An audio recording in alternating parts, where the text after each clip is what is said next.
So, let me ask you something. What if the whole point of faith wasn't just about a long list of rules and things you can't do, but about when you were actually commanded to celebrate? It's a question that kind of flips everything we think we know on its head. It's a pretty wild thought, so let's dig into it.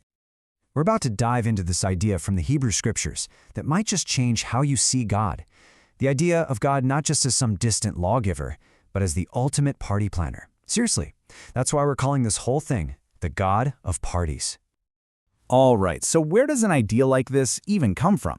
Well, it starts in a place you might not expect at all, the calendar. Turns out, for ancient Israel, their entire year was built around a rhythm of celebration. And this is the really cool part. These weren't just, random holidays sprinkled throughout the year. Nope. They formed this divinely designed system, a rhythm for life that intentionally built in moments of joy, rest, and coming together as a community. I mean, can you imagine a calendar that literally commands you to stop working, to remember, and to have a party? So the whole year was basically marked by these big festival seasons. You had a bunch of celebrations in the spring, one big one in the summer, and then a final huge cluster of them in the fall. Each one had its own totally unique vibe and purpose, creating this amazing flow to the entire year. But were these parties just an excuse to have fun? Well, yes and no. They were actually designed to tell a story and to point towards a future promise. Think of them like these massive, interactive lessons for the whole nation.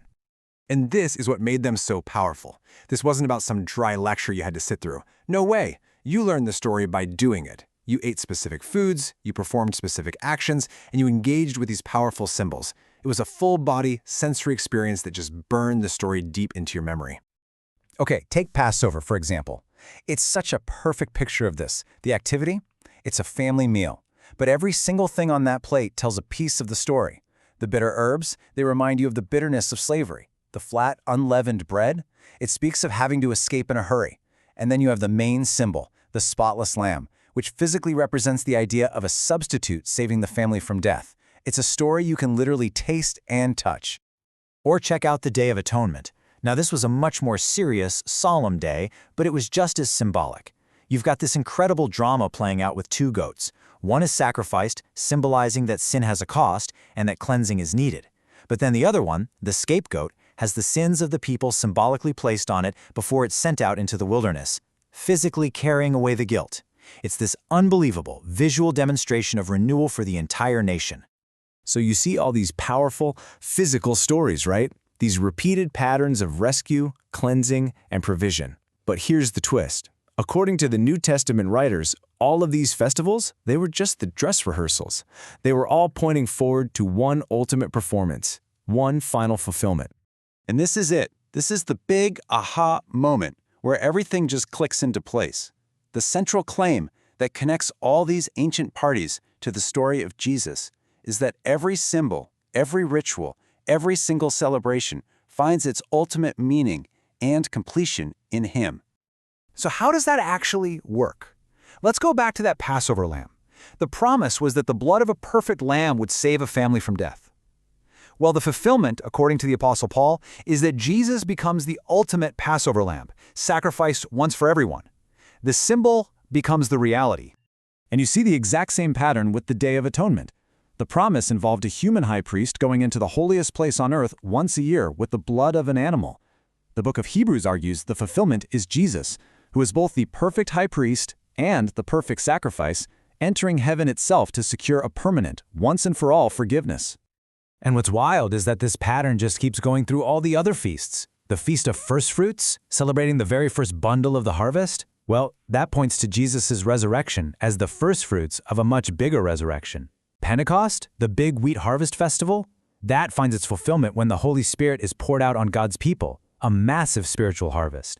Even the Feast of Tabernacles, where people lived in temporary shelters to remember God's presence with them in the desert, points to Jesus, who the Gospel of John says came and tabernacled, or basically pitched his tent, right here among us. Okay, so if all these ancient rituals pointed to a reality that has now arrived, what in the world does that mean for us today? How are we supposed to live this out? I mean, that's the big question, isn't it? If the rehearsals are all over, because the main performance has already happened, do we just forget about them? Or does their meaning get transformed into something brand new for us? Well, the answer is that the whole focus shifts. It's not about going back and repeating the specific rituals anymore. Instead, it's about embracing a lifestyle that reflects the amazing reality those rituals were always pointing towards. It's about living in the joy, the freedom, and the rest that was promised. So what does that actually look like day to day? Well, the principles behind the feasts give us a pretty powerful roadmap. It means we should be building intentional rhythms of rest into our crazy lives, just like the Sabbath.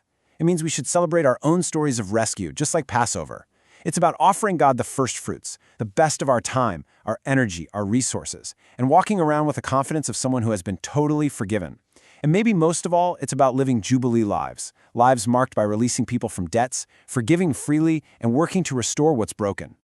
And really, it all just comes down to this. It's an invitation to see faith not as some heavy, somber duty, but as an ongoing, lifelong celebration. It's a huge shift in perspective.